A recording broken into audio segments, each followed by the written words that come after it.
Spice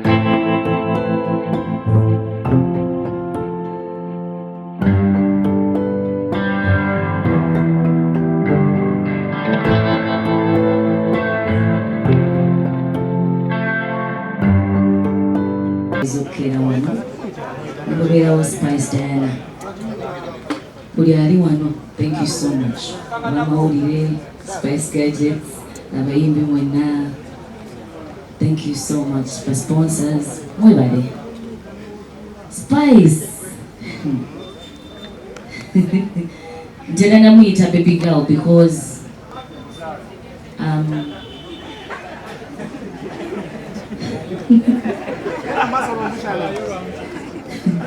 Spice ali real.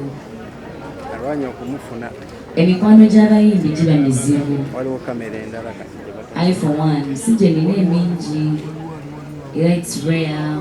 Ndwawo gamba nti osanze nti ndine kungi sibalinaako obuzibu.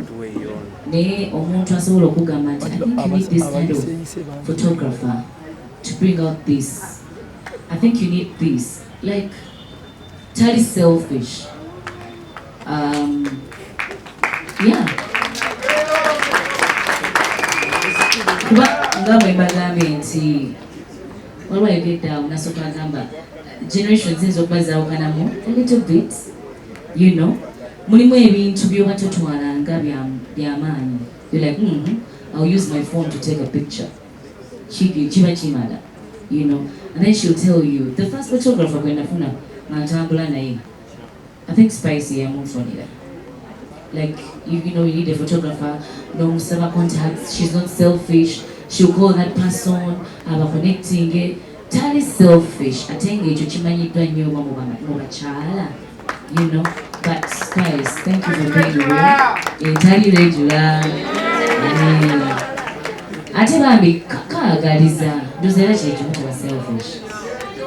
N'ekirala, in this industry ng'omukyala, as a young woman, young lady nga Spice, aopeninze nnyo amaaso ebintu bingi nnyo. Mulimu ebintu abasinga abayimbi wano bali bateefiirako, you know, like how you dress, how to, you know, ayongeddemu nga omuyita nti she's a star girl. Ayongeddemu. Ekintu akyongeddemu and then you're like, ooh, you know, not like an industry ekula.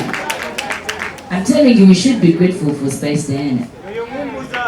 You know, industry yeyongeddemu ko there's that, yeah, what is it called? She's always coming up with something new.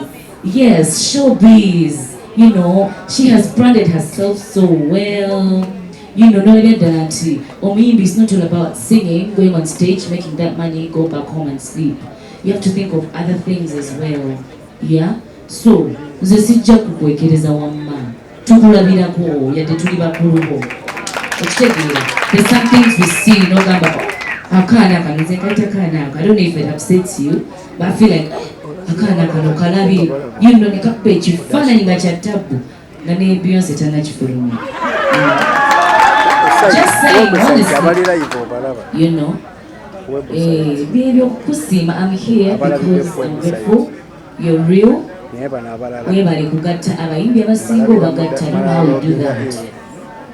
Abantu abasinga bakolagana naawe in ways of, you know, they come to your home, they are close to you. It's not easy. It's not easy. Abayimbi tulina obuyisa bwaffe.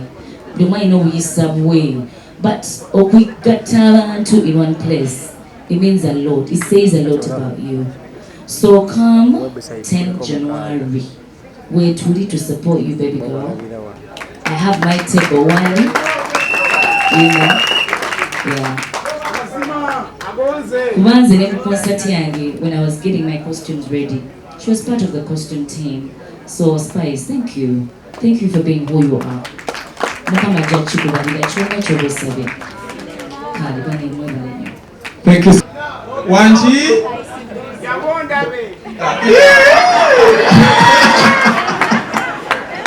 Rema kayimba cha. Wewe bunyumira. Bikamu kaina vibe yako.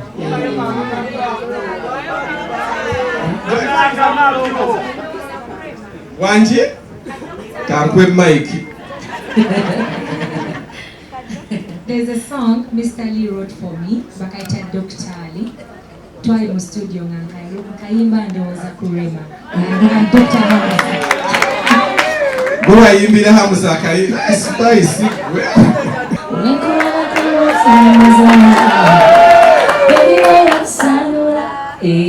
That was a hit. How about tukakole remix? Baby Jamondabe. That was a different vibe. Baby Jamondabe. Mwano Jamondabe. Why don't you touch my body? That was nice too. Thank you so much, Rema.